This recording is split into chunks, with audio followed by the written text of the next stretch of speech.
Superbactéria mata bebê na UTI neonatal do HMIB e Secretaria de Saúde restringe o atendimento no hospital até domingo. Outras 2 mortes também são investigadas. Polícia prende em Minas Gerais pastor acusado de estuprar 3 mulheres aqui no DF. No Dia Internacional da Mulher, grupo faz protesto contra o aumento de feminicídio. O Brasil ocupa a 5ª posição no ranking mundial de casos. Veja também como participar do casamento coletivo oferecido pelo GDF. As inscrições já estão abertas. Notícias da quarta-feira no DF e em torno, agora no Band Cidade, 2ª edição.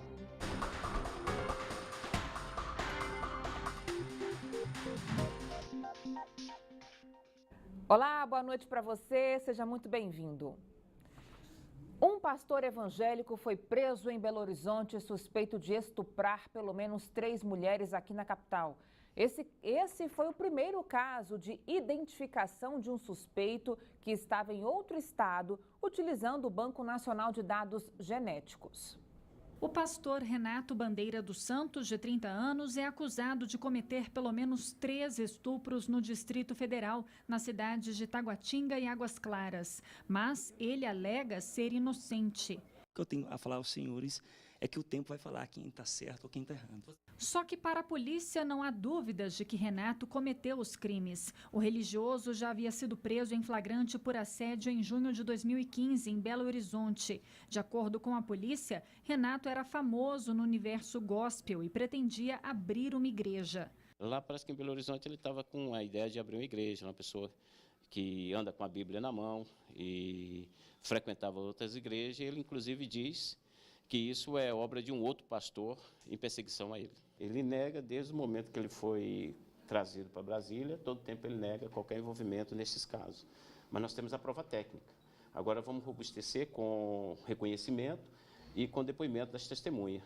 A Polícia Civil chegou ao pastor por meio do Banco de Dados Genéticos do Distrito Federal. Na época em que foi preso em Belo Horizonte, o DNA de Renato foi colhido e a Polícia Civil do DF cruzou as informações com o material que havia aqui.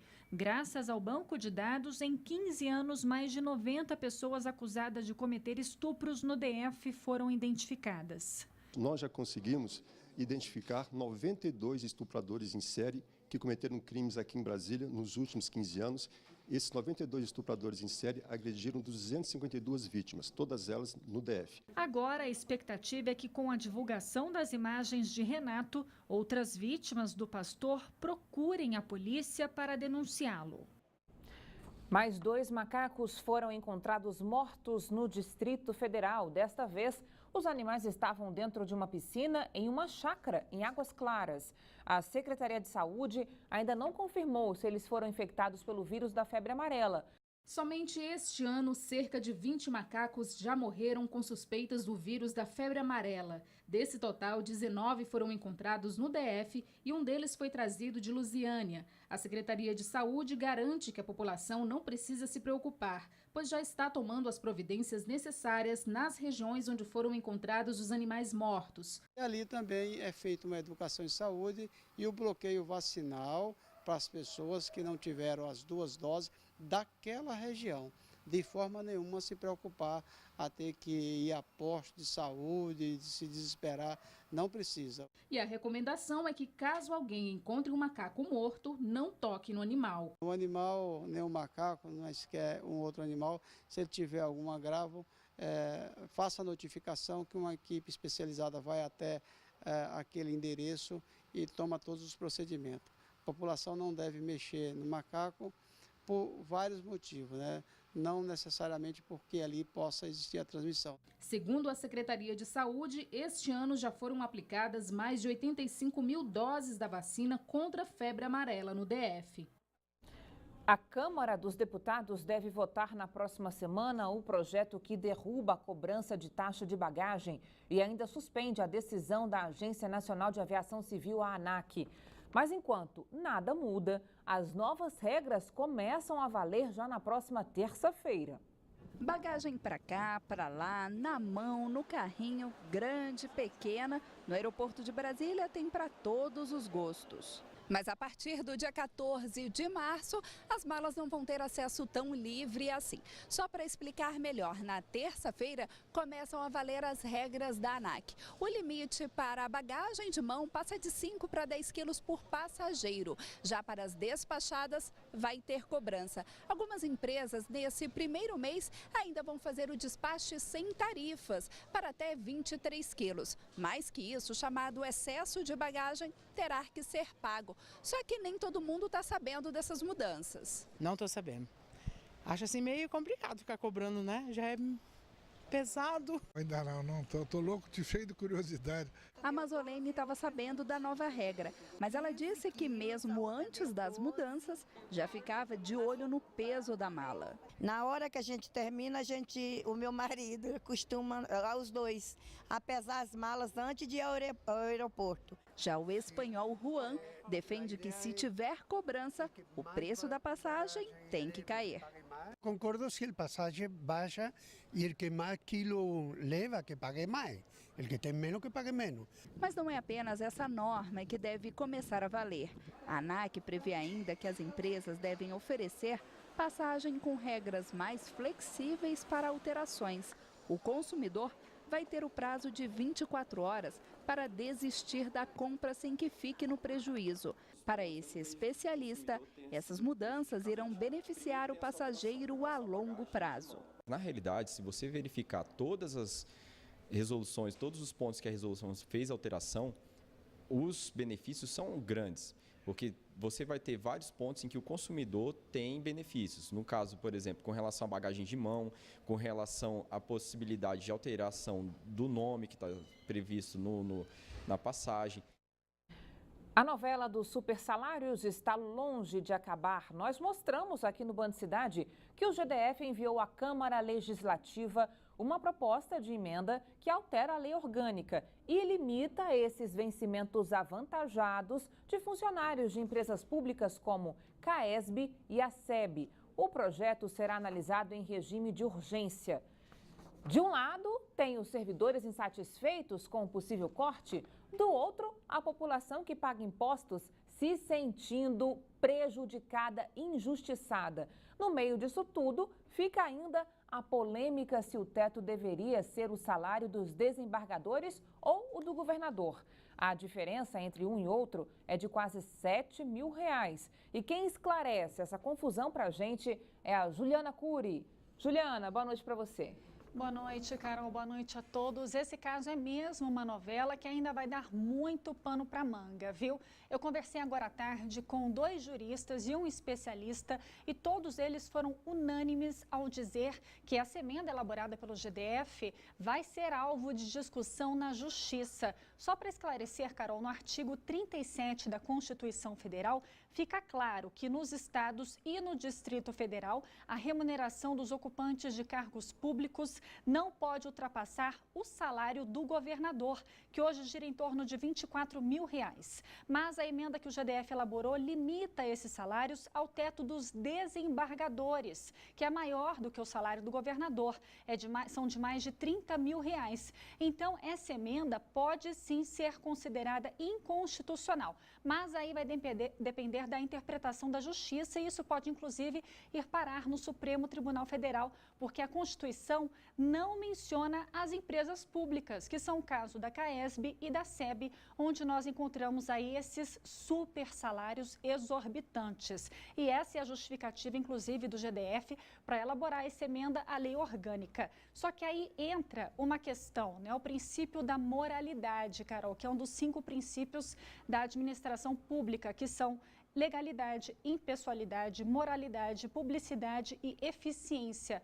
Ou seja, os juízes que irão analisar essa questão, eles vão ter que levar em consideração o princípio da moralidade. Se em tempos de crise financeira, de recessão, de racionamento, como é o caso aqui do Distrito Federal, é moral que esses funcionários públicos ganhem esses salários de marajás, né? Os juristas com quem eu conversei, Carol, disseram que esse caso pode então parar na justiça por meio de uma ação do Ministério Público ou até mesmo por meio de uma ação popular, partindo da própria sociedade, que já não aguenta mais pagar tarifas tão altas, impostos tão altos e se vê tão em desvantagem, né, Carol? Bom, sobre esse assunto polêmico, quem comentou também foi o Cláudio Humberto, a gente vai ver agora.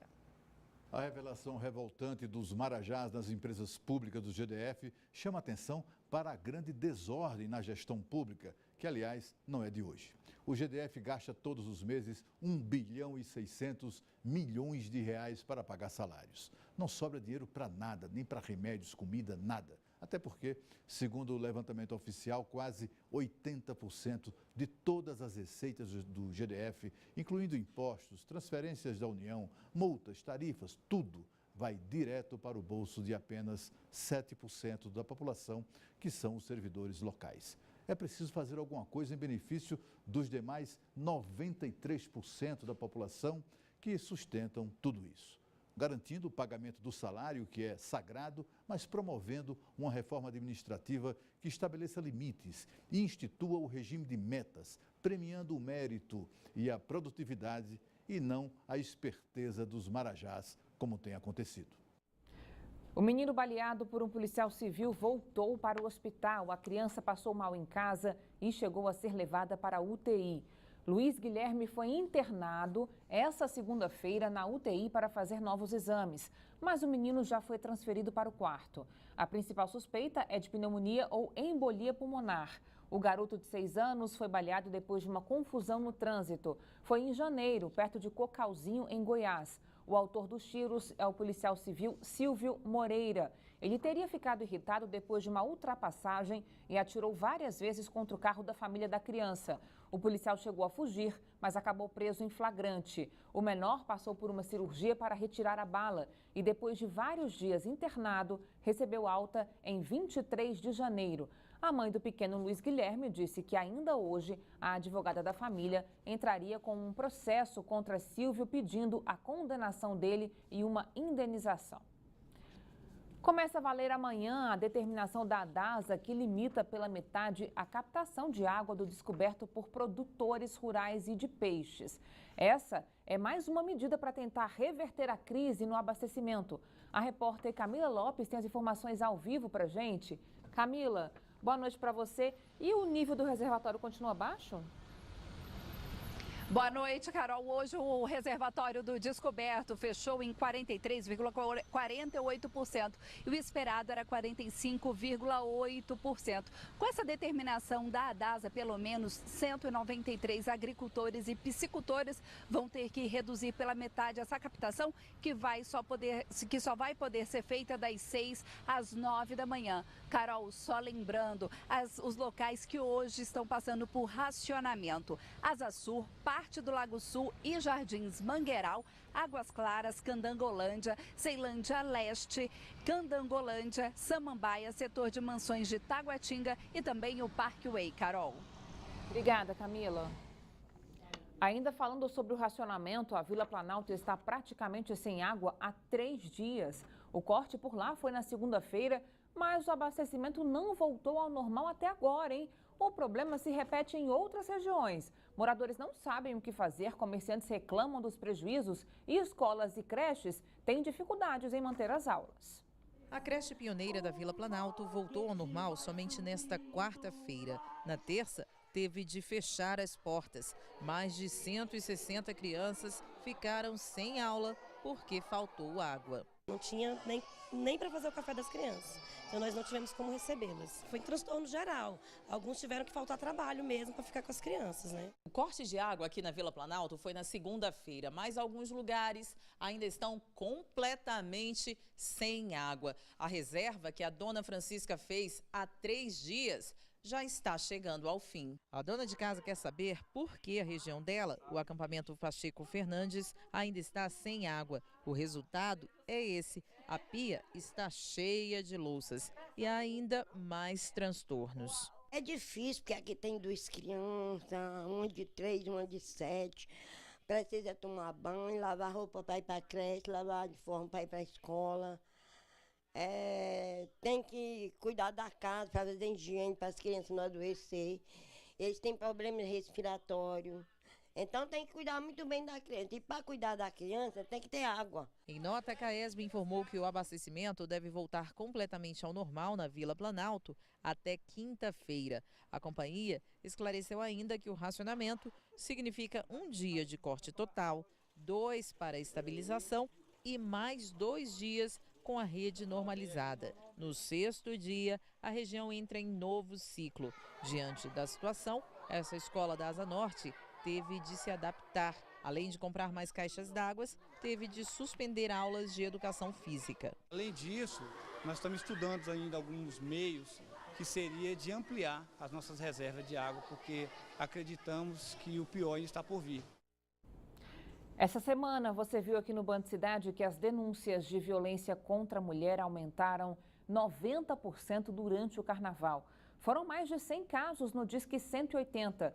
Infelizmente, as mulheres do nosso país ainda enfrentam a cultura de estupro, assédio e até o preconceito profissional. Para combater esse tipo de crime, mulheres foram às ruas em todo o país e aqui no DF. Os grupos de direitos das mulheres se reuniram em frente ao Museu da República, onde ocorre até uma programação cultural. Elas protestam contra a desigualdade econômica no mercado de trabalho e o aumento de todo tipo de violência contra o público feminino, especialmente dos casos de feminicídio. Lembrando que o Brasil ocupa o 5º lugar entre os países com maior índice de homicídios de mulheres. De acordo com a Polícia Militar, cerca de 3.000 pessoas participam do movimento. E hoje, o GDF informou que vai investir R$1,5 milhão em pesquisas para o enfrentamento da violência contra a mulher. A medida faz parte de um conjunto de ações para garantir o desenvolvimento de políticas públicas voltadas ao público feminino. O estudo também quer fortalecer o sistema de proteção e promoção dos direitos, além da inclusão produtiva das vítimas. Hoje foi dia de atividade especial no metrô em comemoração ao Dia da Mulher. As passageiras ganharam um corte de cabelo, maquiagem e folhetos educativos. Veja. A Agna passa pela estação do metrô da Praça do Relógio quase todo dia. Mas nessa quarta-feira percebeu uma movimentação diferente. Ela não perdeu tempo, aproveitou e deu aquele trato no visual. Era o dia de ficar ainda mais bonita. Elas usam como um autoempoderamento, né? Isso é muito importante pra gente. Ela maqueia, conversa, uma risada, um papo fora já melhora muito o dia. A ação realizada pela Secretaria de Justiça e Cidadania celebra o Dia Internacional da Mulher. A programação contou com orientações nutricionais, maquiagem e dicas de moda. O trabalho também chamou a atenção para a discussão sobre a violência contra a mulher. Prevenindo, a gente entende que é a melhor solução ainda para que não aconteça a situação da violência contra a mulher. Infelizmente, ainda esse quadro com relação à mulher ainda é alto. Quem participou do evento aprovou a ação. E daqui, elas não saíram só com esclarecimentos, mas também com mais alegria para continuar a caminhada. Toda linda e maravilhosa. Está mesmo, Dona Maria. Linda para aproveitar a merecida data. Feliz Dia das Mulheres. É isso aí, Dona Maria, ficou linda mesmo, viu? Olha, veja a seguir, Secretaria de Justiça abre inscrições para casamento coletivo. Serão selecionados 70 casais com baixa renda. Os detalhes depois do intervalo. Até já.